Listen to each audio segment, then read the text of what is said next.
Makanya mereka, si maklar-maklar agama itu kemudian menyekat-nyekat agama, dan kemudian mereka misalkan bikin ajaran baru. Nongkrong itu berpahala besar, Baraya, karena nongkrong itu bisa kita pahami sebagai silaturahmi, kemudian menjalin koneksi.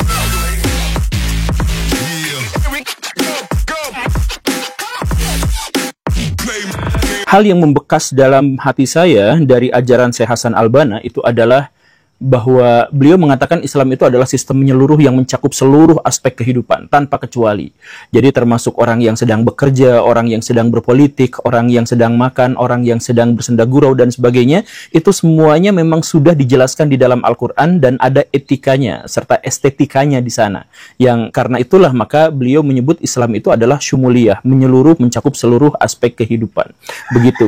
Nah, karena itu maka ini perhatian baik-baik ketika misalkan kita bekerja, atau misalkan saya dalam konteks ini nge-YouTube gitu, maka ini pahalanya jauh lebih besar. Ada orang yang bekerja jadi kuli, ada orang yang bekerja jadi tukang ojol dan lain sebagainya, itu pahalanya di sisi Tuhan itu lebih daripada membebaskan budak atau bahkan lebih dari menyantuni fakir miskin.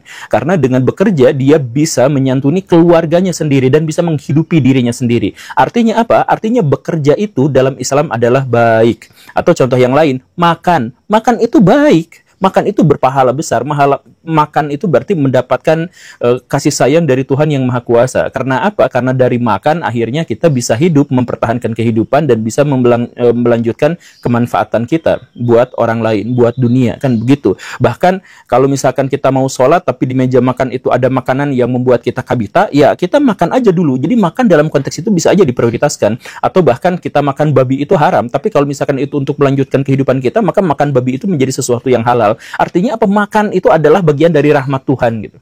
Atau misalkan yang lainnya, nongkrong itu kan biasanya nongkrong itu berpahala besar, Baraya, karena nongkrong itu bisa kita pahami sebagai silaturahmi, kemudian menjalin koneksi, bagi-bagi tukar-tukar informasi soal lowongan kerjaan dan sebagainya. Itu kan pahalanya besar. Nongkrong doang itu dalam Islam pahalanya besar gitu.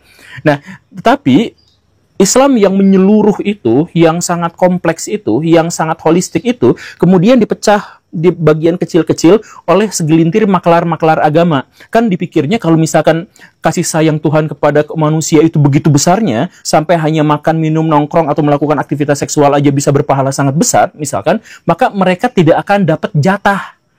Gimana caranya untuk mengkomersialisasikan agama kalau semuanya itu serba barang bebas gitu. Serba, ya gitulah, mudah sekali untuk mendapatkan kasih sayang ilahi. Nah, makanya mereka, si maklar-maklar agama itu kemudian menyekat-nyekat agama, dan kemudian mereka misalkan bikin ajaran baru, misalkan sekularisme.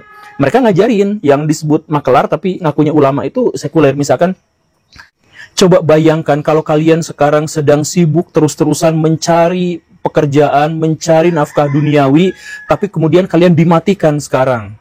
Jadi mereka itu berpikir bahwa bekerja itu adalah urusan duniawi, bukan urusan akhirat. Itu kan sekuler, itu pikiran sekuler, tapi itu ditanamkan. Coba bayangkan ketika kalian sibuk mencari dunia, tapi akhirnya kalian dimatikan sekarang. Itu kan, atau misalkan mereka itu mencoba untuk mengkecilkan, mensurutkan Islam dengan, kamu kan orang Islam, kok tidak berjenggot gitu.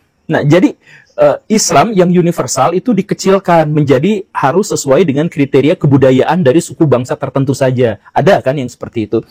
Atau yang kemarin muncul fatwa biasanya hukum untuk orang driver ojol yang mengantarkan parsel Natal kepada orang Kristen itu ternyata haram gitu ya, karena itu terlibat dalam kemaksiatan dan kemusyrikan. Jadi dia tuh gak ngerti bahwa Nabi itu sebenarnya bergadai-gadai juga dengan orang Yahudi, jual beli juga dengan orang Kristen. Ya biasa mereka melakukan hal muamalah seperti itu, tapi ini mereka sampai mengeluarkan fatwa itu. Nah, kenapa seperti itu? Karena tujuan mereka itu adalah agar kaum muslimin itu putus asa terhadap rahmat ilahi, terhadap Tuhan. Jadi mereka itu kan pasti akan mengajarkan, kamu itu kan gak susah masuk surga tuh, maksiatnya banyak, apanya banyak, ibadahnya sedikit gitu ya. Karena mereka berpikir bahwa ibadah itu cuma sholat yang kayak gitu. Mereka nggak berpikir bahwa bekerja itu ibadah gitu. Jadi mereka menekankan bahwa kalian itu kan ibadahnya sedikit, ya susah masuk surga kan begitu. Nah, biar kita akhirnya putus asa, kemudian kita berharap kepada mereka dan kita menggantungkan keberagamaan kita itu kepada mereka. Nah, kan begitu ya. Nah, itulah yang mengakibatkan kaum muslimin itu sekarang tertinggal di semua lini gitu. Karena ajaran Islam universal malah dipersempit, kemudian ajaran Islam yang tidak sekuler, yang sumuliah itu malah disekulerkan dan sebagainya.